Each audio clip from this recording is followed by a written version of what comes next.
हरे कृष्ण। ॐ अज्ञानतिमिरान्धस्य ज्ञानाञ्जनशलाकया चक्षुरुन्मीलितं येन तस्मै श्रीगुरवे नमः। नमः ॐ विष्णुपादाय कृष्णप्रेष्ठाय भूतले श्रीमते भक्तिवेदान्त स्वामिन्निति नामिने। नमस्ते सारस्वते देवे गौरवाणी प्रचारिणे निर्विशेष शून्यवादी पाश्चात्य देशतारिणे। श्रीचैतन्यमनोभीष्टं स्थापितं येन भूतले स्वयं रूपः कदा मह्यं ददाति स्वपदान्तिकं। वन्देऽहं श्रीगुरो श्रीयुतपदकमलं श्रीगुरून् वैष्णवांश्च श्रीरूपं साग्रजातं सहगण रघुनाथान्वितं तं सजीवं साद्वैतं सावधूतं परिजनसहितं कृष्णचैतन्यदेवं श्रीराधाकृष्णपादान् सहगणललिता श्रीविशाखान्वितांश्च। हे कृष्णा करुणा सिन्धो दीनबन्धो जगत्पते गोपेश गोपिकान्त राधाकान्त नमोऽस्तुते। तप्तकाञ्चन गौराङ्गी राधे वृन्दावनेश्वरी वृषभानुसुते देवी प्रणमामि हरिप्रिये। जय श्रीकृष्ण चैतन्य प्रभु नित्यानन्द श्री अद्वैत गदाधर श्रीवासादि गौरभक्तवृन्द। हरे Krishna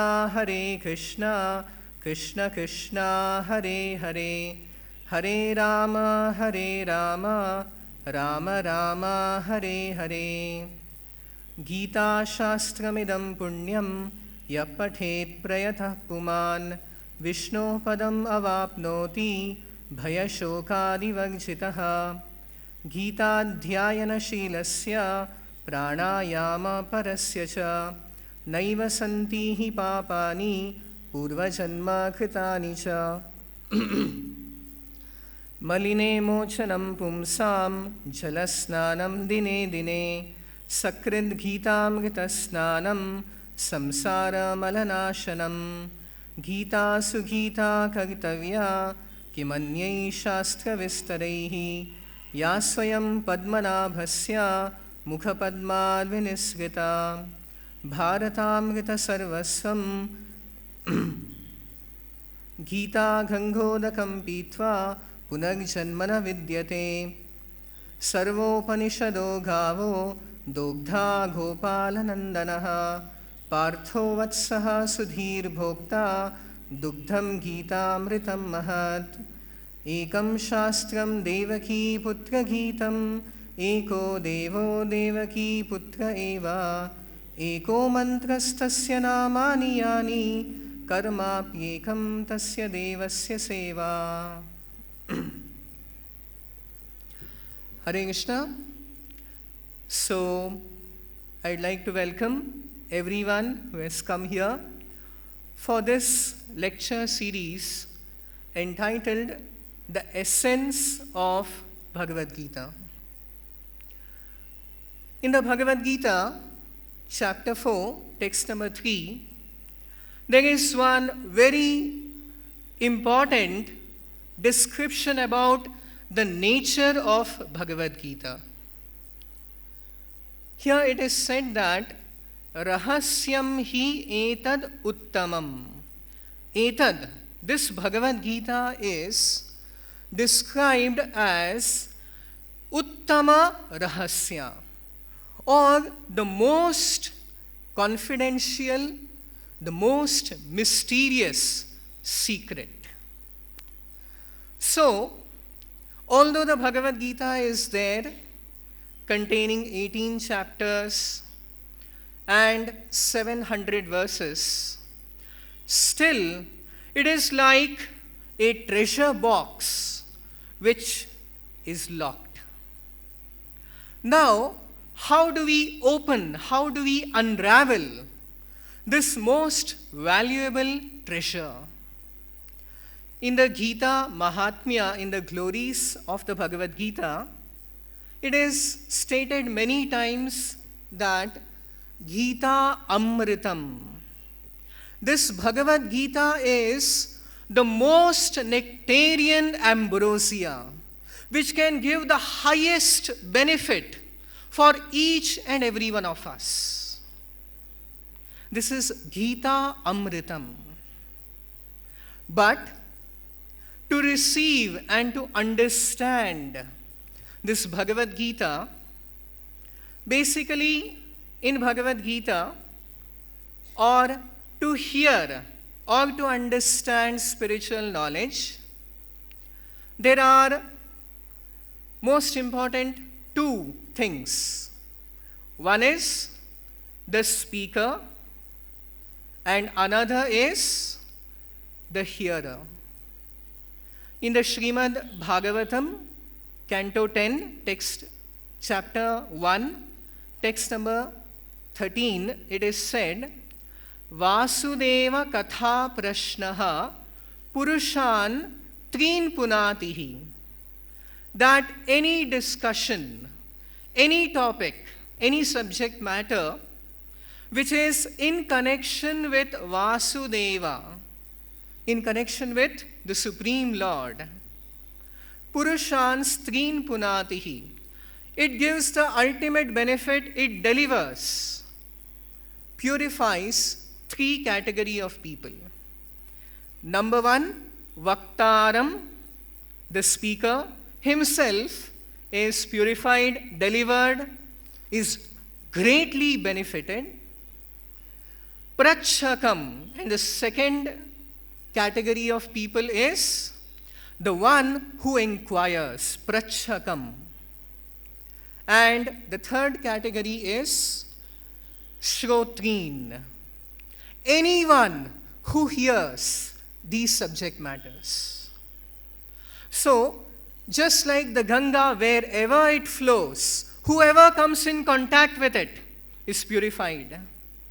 In the same way, Gita Gangodakam, wherever this Bhagavad Gita flows, it purifies, it delivers everyone who comes in contact with it. But there is a very important requirement. What is that requirement? First of all, the source of hearing the Bhagavad Gita, that is the speaker. Now, just like to give you an example, if you have any disease, if you have any ailment, if you have any problem with your health, what would you do? Would you go to the nearby provision store and ask the shopkeeper, see, I am having some heart palpitation, I am having some cold, I am having some gastric trouble. Please treat me. Would you do that? No. What would we do? We will approach a qualified person and take the prescribed medicine. In the same way, this Bhagavad Gita has to be received, has to be heard from a qualified person. So now the next question would be, then where is the doctor, where is the physician, where is the university which authorizes that yes, this is a person qualified to speak on the Bhagavad Gita, on the Vedic scriptures? So, our Guru, Srila Prabhupada, would say in very, very simple words that what is the qualification of a person to speak on the Bhagavad Gita? The qualification is that one has to do the work similar to that of a postman. What is that? Just the work of a postman. Now, what does a postman do?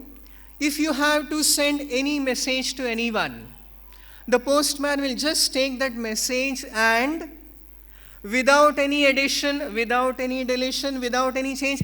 As it is, he will deliver the message. And this is the most important qualification for anyone to speak on the Bhagavad Gita.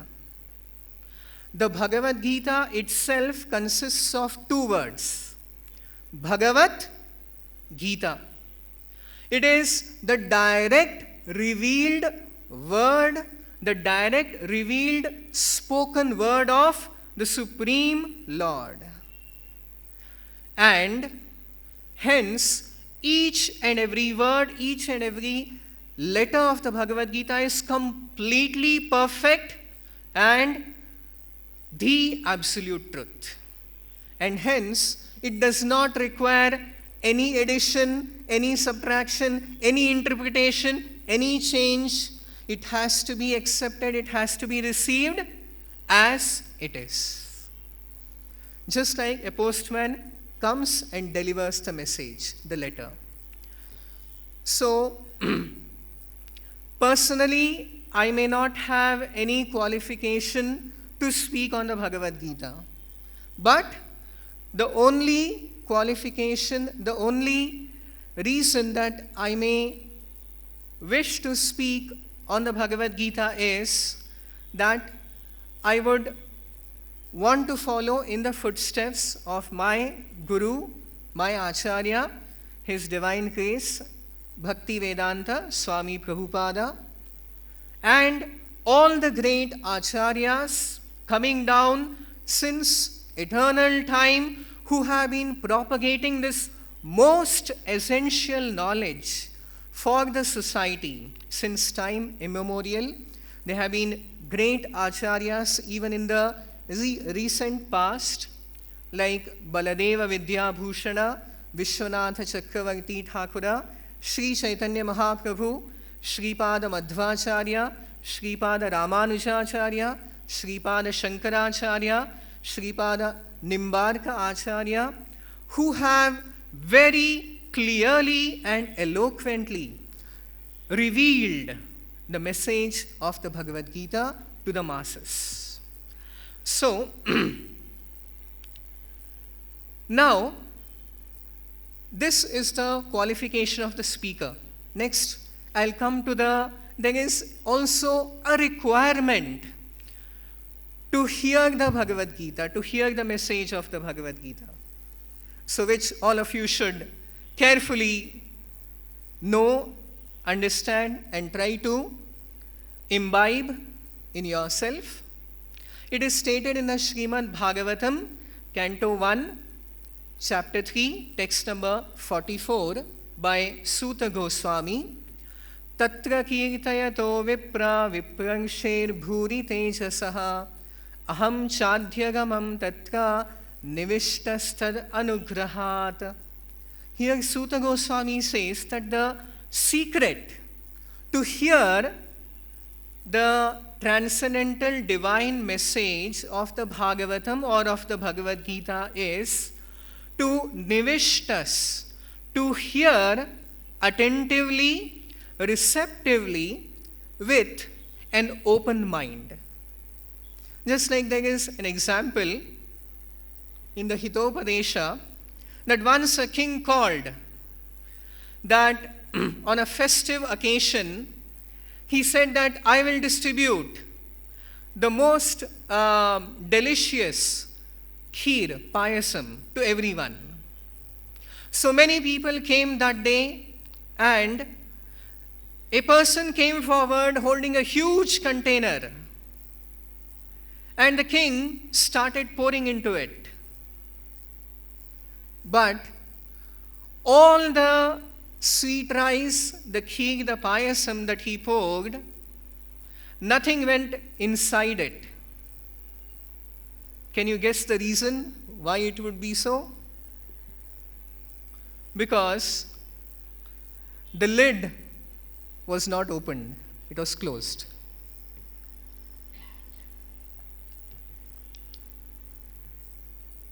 So, in order to receive, the first thing is, he has to open the lid. Just like if a bee has to come and taste the sweetest of honey, kept in a nice bottle.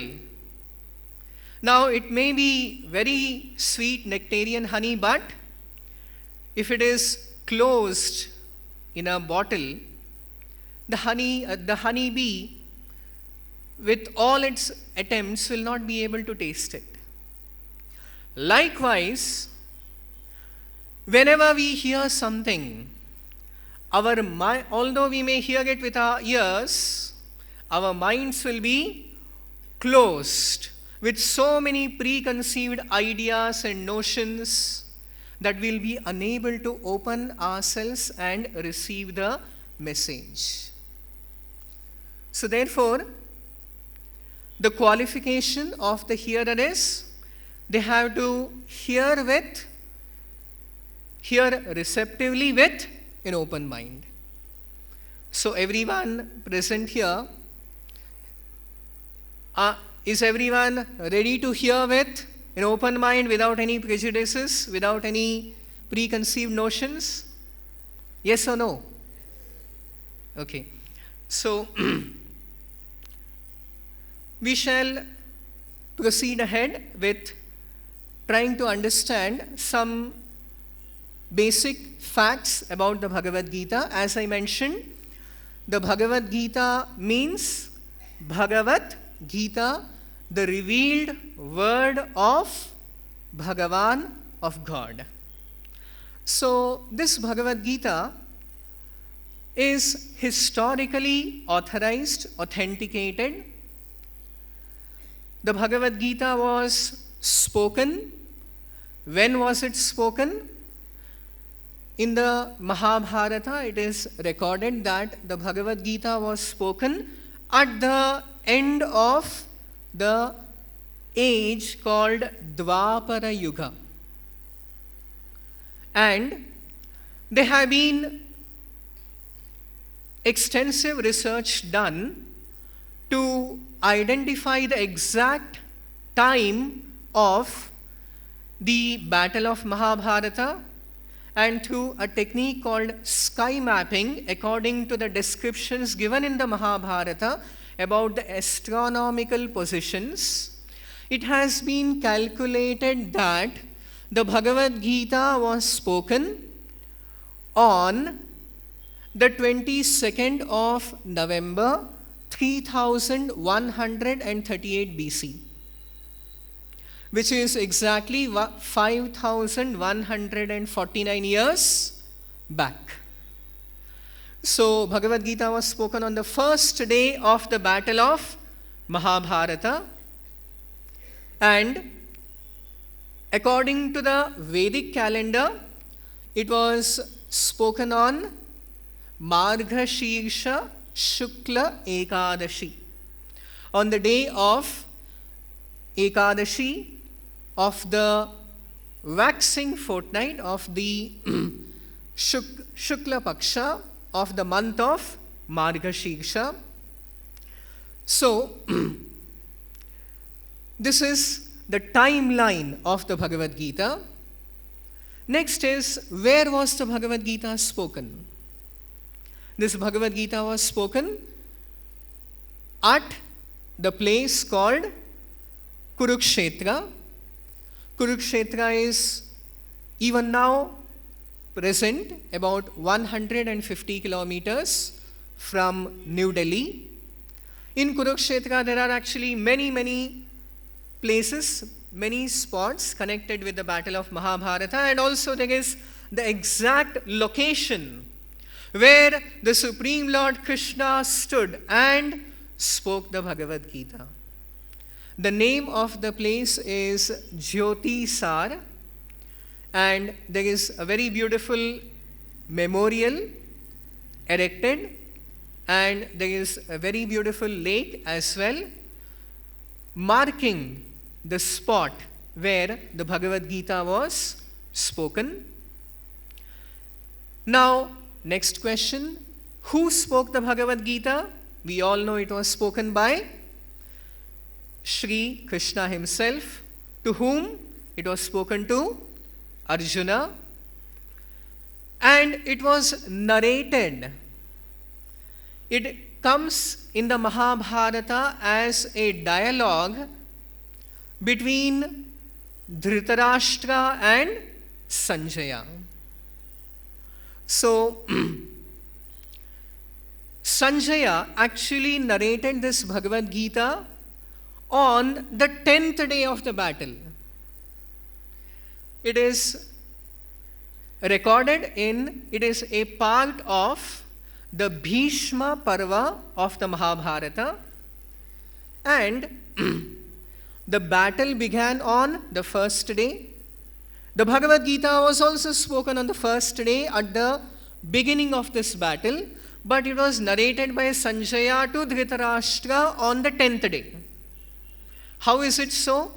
Because on the 10th day was a very major event on the battle. It was the day when Bhishma, Pitamaha, fell.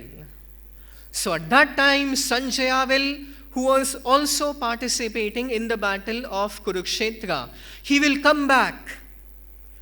It was a great emergency.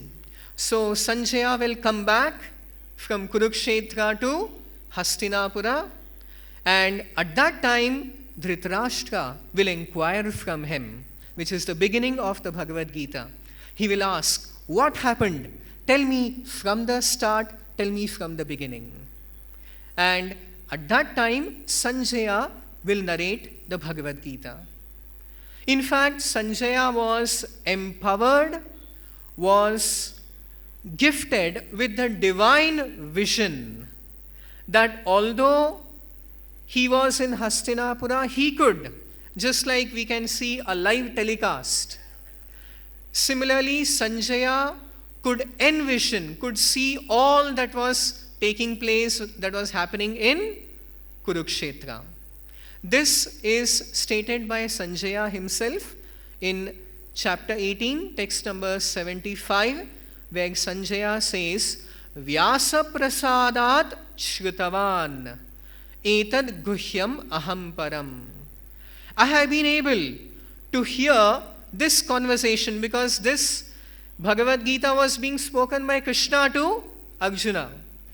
All the assembled people on the battlefield of Kurukshetra were just watching from their places that something is going on, something is happening between Krishna and Arjuna, but no one was able to hear it.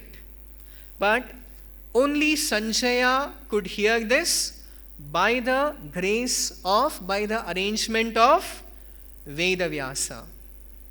In fact, who wrote the Bhagavad Gita? It was written by the great sage Vedavyasa. And who was the scribe who wrote it down? It was Ganeshji, Ganapati wrote it. Vedavyasa dictated the entire Mahabharata, of which Bhagavad Gita is a part, and it was written down, it was inscribed by Sri Ganeshji. So,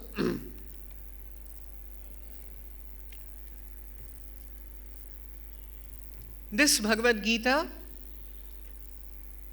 it consists of totally 18 chapters, and there are a total of 700 verses, 700 shlokas, out of which the verses spoken by Krishna are 576. 124 have been spoken by Arjuna, Sanjaya, and Dhritarashtra. 84 have been spoken by Arjuna, 39 by Sanjaya, and only one verse, the first shloka, was spoken by Dhritarashtra. So, these are some basic facts about the Bhagavad Gita. And it is also very important to understand the unique position of the Bhagavad Gita In the Gita Mahatmya, it is stated that Sarvopanishado Ghavo Dogdha Gopalanandanaha Partho Vatsaha Sudhir Bhokta Dugdham Gitamritam Mahat. This Bhagavad Gita has been compared to Dugdham Gitamritam Mahat. Just like a very beautiful, a very nice illustration has been depicted here in this verse, the sixth verse of the Gita Mahatmya. A very nice analogy is given that Sarvopanishado Ghavo. If you compare all the Sarva Upanishad, all the Upanishads to a Ghavaha means a cow. Just like if you have a cow, what will you do with it? If you just keep a cow and the real utility, the real utilization of the cow is you have to get the output, the milk from it. Just like if you have a nice tree, what is the real benefit or the output that the utility that you get from it? It is the fruit. So, likewise, all the Vedas are compared to a cow. In fact, the entire Vedic literature was very nicely compiled by Sri Krishna Dvaipayana Vyasa. In Sanskrit, Vyasa means one who compiles. So, why I am speaking about the Vedic literatures is because just like any knowledge you take, it has to have a proper basis. To give an example, if there is a task of, say, performing a surgical operation in an operation theater. Now, can anyone just enter the operation theater, take up some scissors and knives and start doing the operation? What will happen? The patient will definitely not survive. Or say, suppose if you have to build a bridge, is it possible just you take some bricks and sand and rock and just start building? Just start assembling everything. If you do that, what would happen? The bridge will definitely collapse or may not even come up in the first place. So, to perform a surgical operation or to build a bridge or to do any other activity, there is a process, there is a technique, there is a science. Isn't it? Similarly, even spiritual knowledge is a technique, is a process, it is a science which you have to systematically understand. Just like to learn medical science or to learn civil engineering, what do you need? There are two most important things to learn any knowledge. One is the standard book of knowledge. You can call it as a textbook. And the second requirement is a qualified teacher. These two things are very essential. So even for spiritual knowledge, the standard books of knowledge, you can say the textbooks of spirituality, are the Vedic literatures or any other revealed word of God like the Holy Bible or the Holy Quran. So, this Vedic literatures in fact give the pinnacle, the topmost, the highest of spiritual knowledge. just like you can have a pocket dictionary or an unabridged complete encyclopedia.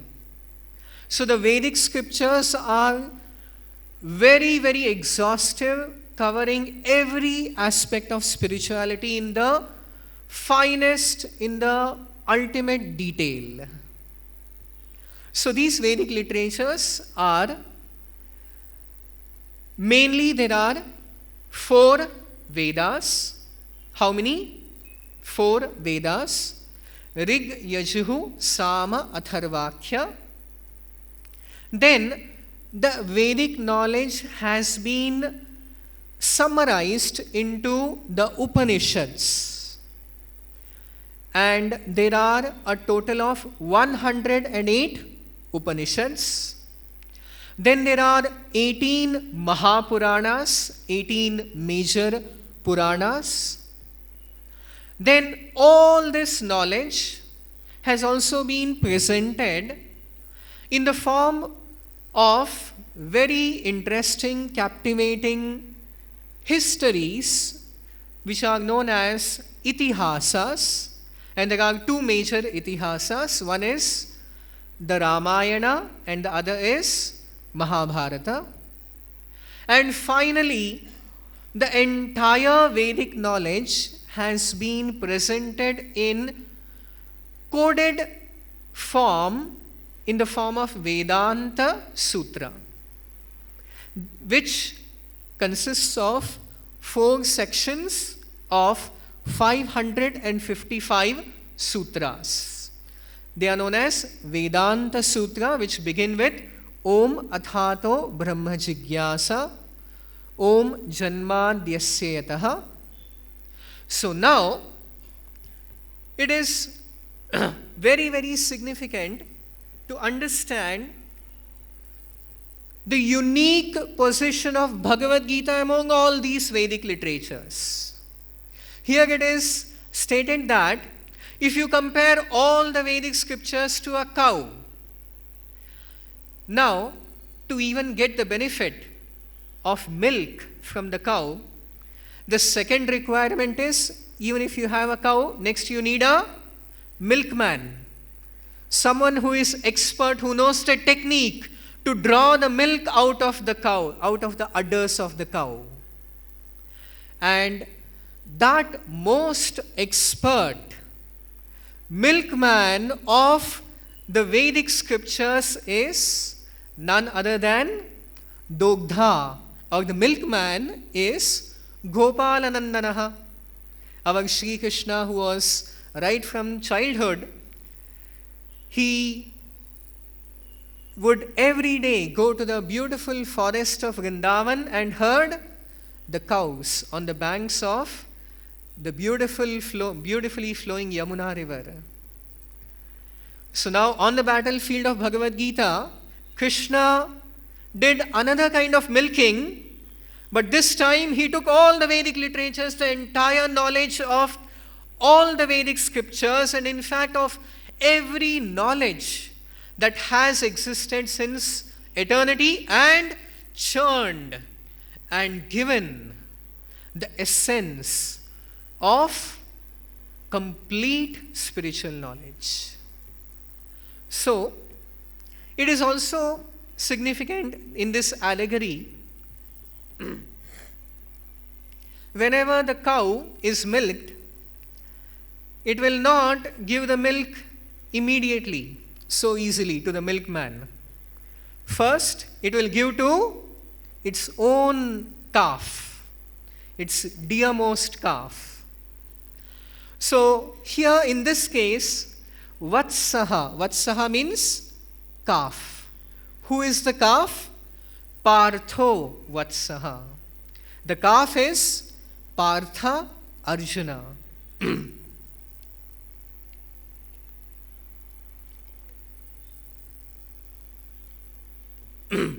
Partho Vatsaha.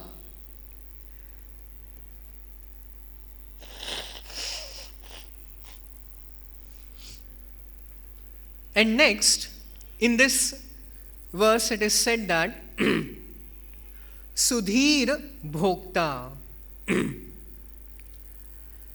the most nectarian knowledge of the Bhagavad Gita has been given, just like the milk is given by the cow for the benefit of everyone.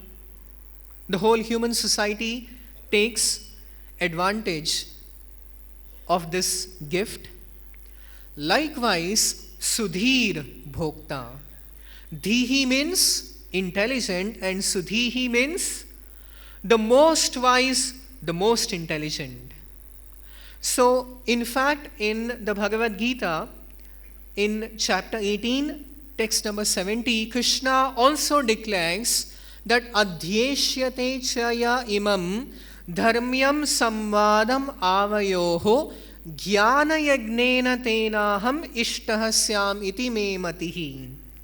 Krishna says in the Bhagavad Gita also that anyone who tries to understand this knowledge of the Bhagavad Gita is worshipping me by his intelligence, by his knowledge.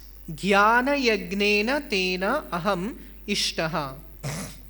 That it is the worship of the Supreme Lord Krishna by one's intelligence.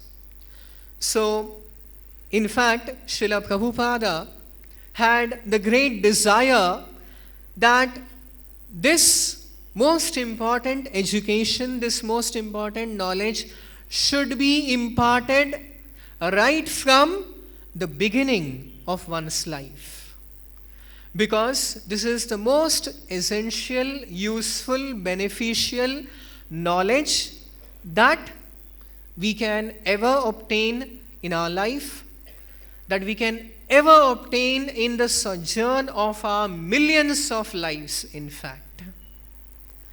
It can be the most life-changing experience, the most significant, the most impactful thing in our life if we hear the Bhagavad Gita from the right source. So, this Bhagavad Gita, as I stated, was spoken directly by the Supreme Lord Shri Krishna, and in fact it is also stated in many places in the Vedic scriptures that this Bhagavad Gita, having emanated from the lotus mouth of the Supreme Lord, Vishnu Vaktrad Vinisritam, and hence it is regarded as the direct sound representation of God, of the Supreme Lord Shri Krishna.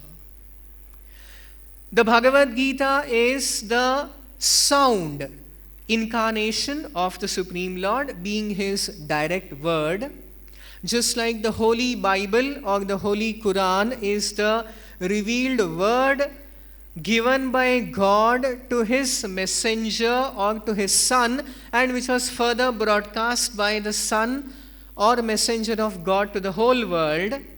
The Bhagavad Gita is so unique that neither son nor messenger.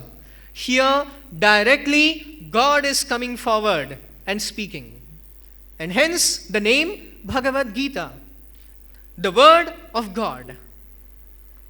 Directly the Supreme Lord, God is coming forward and speaking the Bhagavad Gita.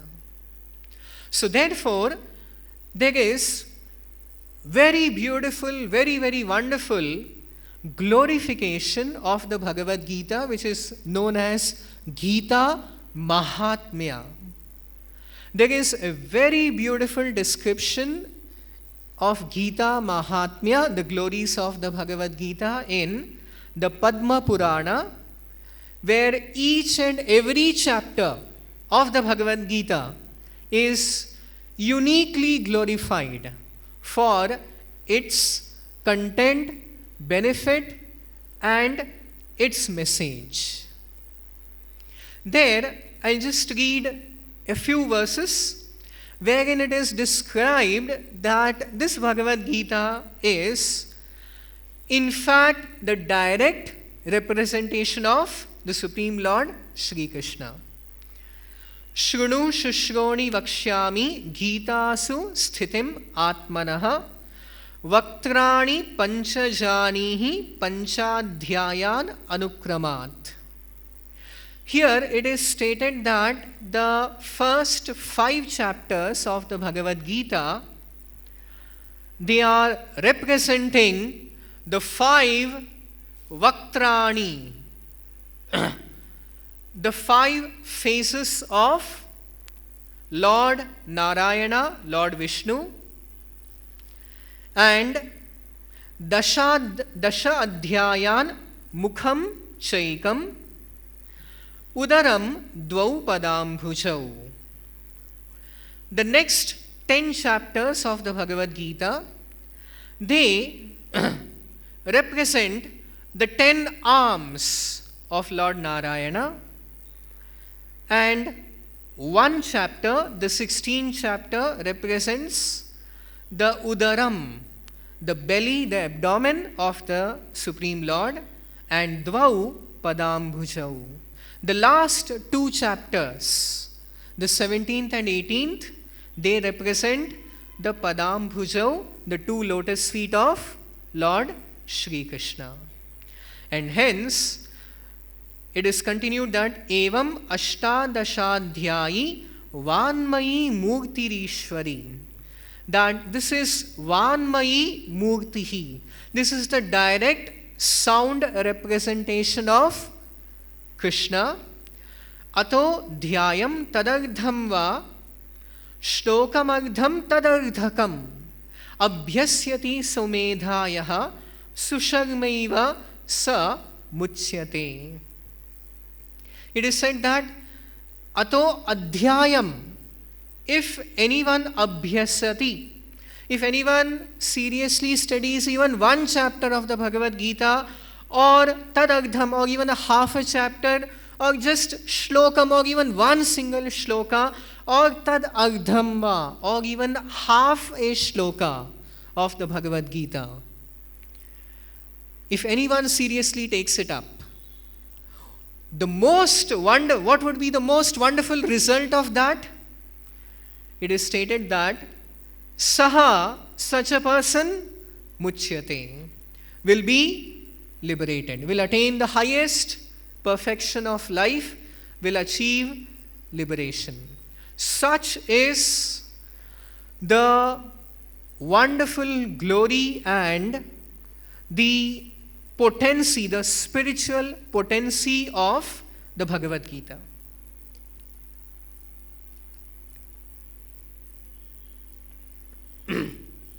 So, with this greatest regard for the Bhagavad Gita,